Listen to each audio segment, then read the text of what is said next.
Who's going to pay the unfunded liabilities of Medicare, Medicaid, Social Security, and government military pensions? That's 160 or 70 trillion in and of itself. It's game over. And the question is, how does it unfold? Is it through inflation? Is it through default? Are we finding a villain by weaponizing the dollar? The head of the Dutch National Bank keep talking about revaluing the price of gold to offset the liabilities on their balance sheet. I think inflation is just beginning. We're there. We're done. Shut off the engine. The world is moving away from the US dollar faster than most realize, as Andy Schectman points out. Why? The US has weaponized its financial system, seizing billions from countries like Russia and sanctioning others for trading in dollars. Nations like Iraq are fed up, banning the dollar and joining BRICS. Central banks are ditching US treasuries and stockpiling gold because gold is safe, with no counterparty risk. While the US prints money at breakneck speed, gold stands firm. The dominance of the US dollar is fading, and the world is turning to gold. But yeah, the de-dollarization, and let's call it de-treasurization, even though I don't think that's really a word, is a trend that will continue.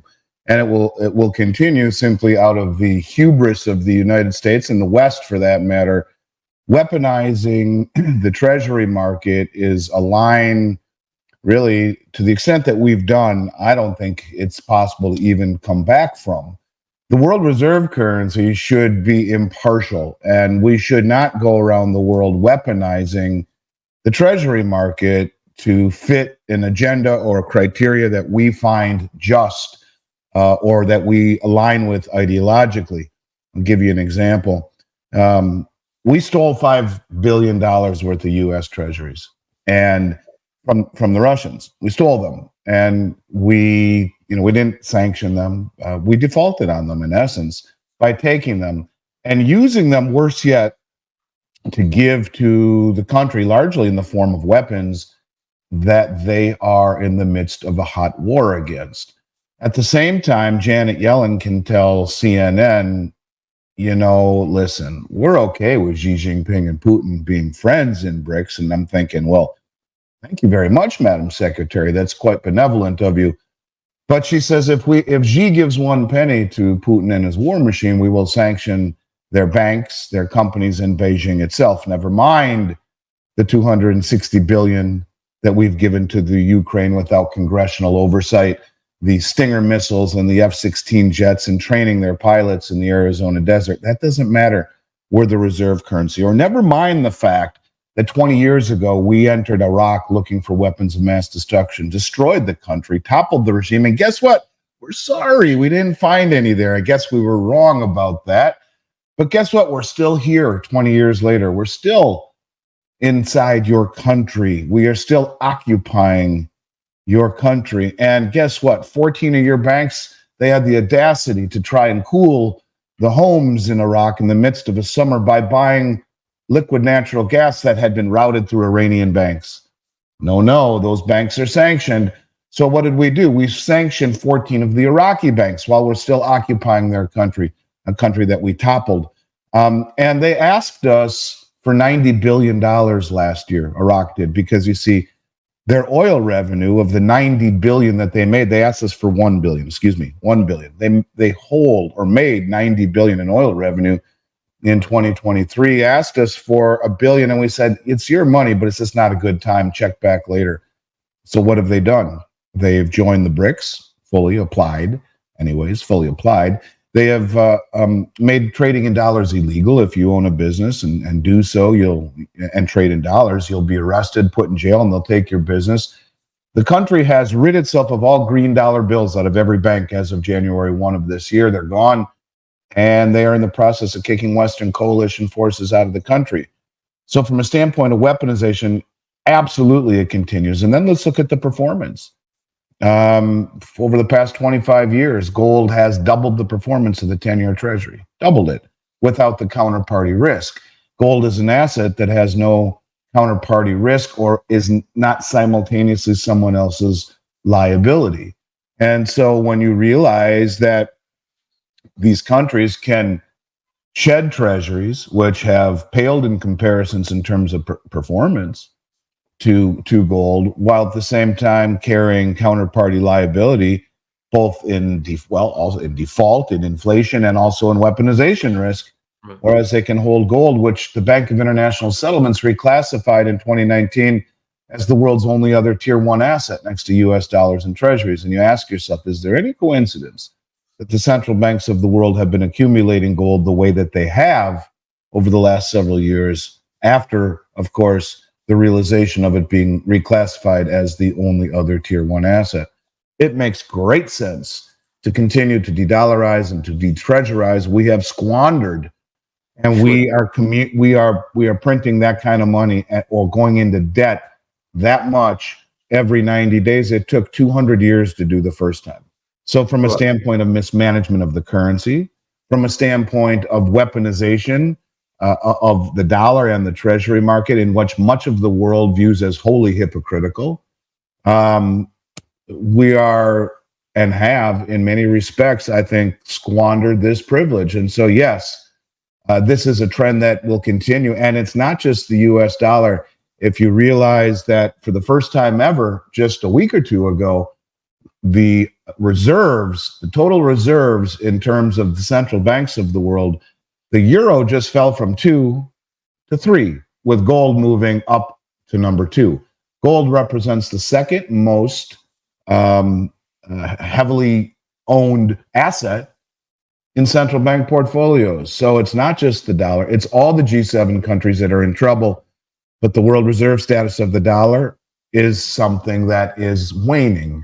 I would argue the supremacy is still here, but the hegemony, it's gone. And so when you talk about these rate cuts, you continue to drop the front end of the curve.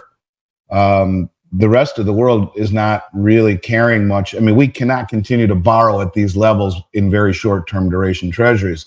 It has to be much longer duration. And in order to entice people to own treasuries where you have default risk, you have inflation risk, sanction risk, confiscation risk, all of these risks, you better offer a rate compensatory with the risk. And that's why when they lowered rates, the back end went up. And you talk about, we keep spending and going into debt, and who's buying our treasuries? Well, it used to be countries like China, Japan, Saudi Arabia, India, all of these other countries who are now shedding U.S. treasuries. Instead of dumping them, they're just letting them roll off their balance sheet and replacing it with things like gold, which is the only other tier one asset, which has doubled the performance. And now we're supposed to believe that a country like the United Kingdom, Ireland, and Cayman Islands are buying up all our treasuries. If you think how lunacy it is that you have a country like the UK, which is broken, insolvent, buying the debt of an even more broken, insolvent country like the United States, in order for us to just pay the interest on the debt we've already lent out or borrowed, and then to give most of it, the excess, away to countries like the Ukraine in the form of weapons, a war we shouldn't be involved in. This whole thing is upside down. But in terms of inflation, yes, you talk about a $35 trillion debt. That doesn't even take into account Medicare Part B, $99 trillion underfunded. Part D, the prescription, $22 trillion underfunded. Social Security, $77 trillion. Government, military pensions, and all these other entitlements. We are $200 trillion in debt, both on and off balance sheet. We will never pay that back. So if you balance the budget today, which we won't, we have a government that is sick. It's like a heroin addict who just needs another shot of heroin in order to keep going, because they spend money like it just doesn't matter. They spend money at a rate, as we were saying, of 100,000 per second. That is just obnoxious. It's irresponsible fiscal policy. And if we balance the budget today, we fire every one of these politicians and say, get your ass in order, man. And we balance it. Who's going to pay the unfunded liabilities of Medicare, Medicaid, Social Security, and government military pensions? That's 160 or 70 trillion in and of itself. It's game over. And the question is, how does it unfold? Is it through inflation? Is it through default? Are we finding a villain by weaponizing the dollar, signing an executive order to go green, incentivizing all these countries to push back against the dollar? And it's Xi Jinping and Putin's fault, and OPEC. How could they do this to us? Or maybe do we revalue the price of gold? Because all of the gold in every balance sheet in around the world and central banks is held in an account called the gold revaluation account. And you hear the the head of the Dutch National Bank keep talking about revaluing the price of gold, to offset the liabilities on their balance sheet. Or even look at Cynthia Loomis, the senator from Wyoming, who proposed revaluing the gold the Fed is holding on behalf of the Treasury to fund a strategic Bitcoin account. That there are options on the table, but any way you look at it, we are so far down the rabbit hole that anyone that would hold the Treasury debt of this country in any duration longer than 6 months, I think is crazy.